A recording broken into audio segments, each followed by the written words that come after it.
امروز که داشتم توی مزرعه‌ام قدم میزدم به این فکر کردم که چه محتوایی بسازم و توی یوتیوبم قرار بدم.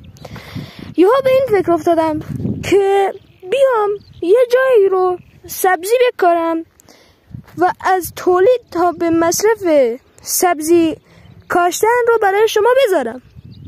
جالبه نه؟ اصلا هم جالب نیست خودم میدونم، ولی خب گفتم که ضبط کنم. شاید بعضیاتون به کشاورزی علاقه داشتیم، ما هم که کشاورزیم و گفتم که یه ویدیو بسازم در موردش که پارت به صورت پارتی ویدیوها رو میذارم از تولید تا به مصرف سبزیجاتمون براتون ویدیو میگیرم.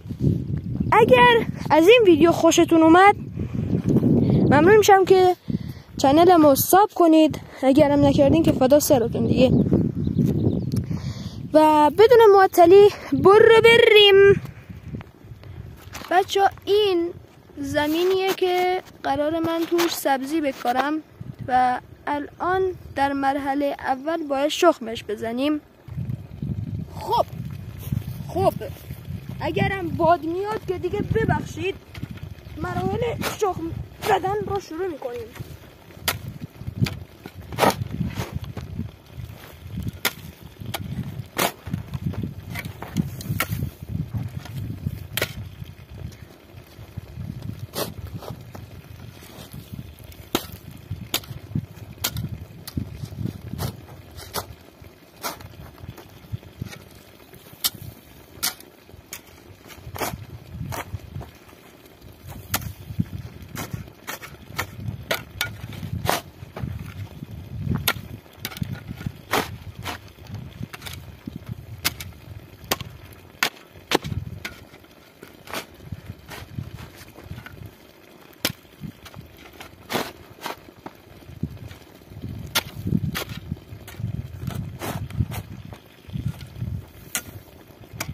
شخم زدن کار سختیه.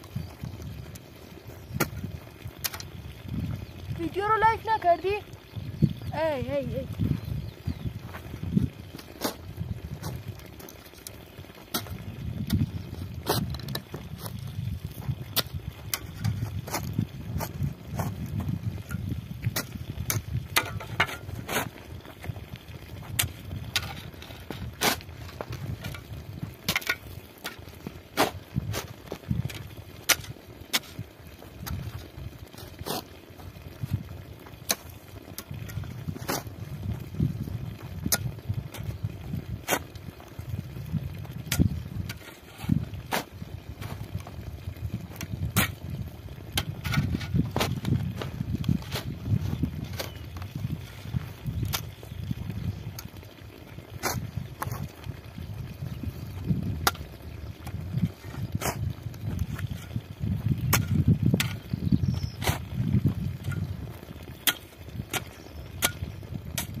کار خسته کننده یه میدونی؟ پس ویدیو رو لایک کن. مردم.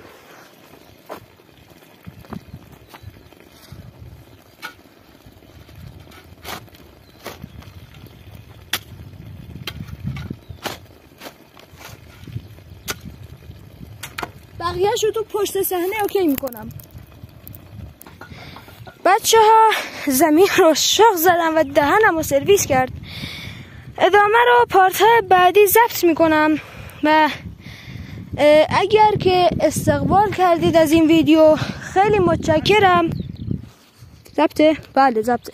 بچه ها اگر از این ویدیو لذت بردید و پارت بعدیش رو خواستید، من در هر صورت میکارم اونجا رو، ولی اگر پارت بعدیش رو خواستین که کاملا زمین آماده بکنم و سبزی ها و اینا رو بکارم، حتما توی کامنت ها برام بنویسین و یه خورده اگه حرف بزنم فرصت نمیشه و بعدا باهاتون صحبت میکنم.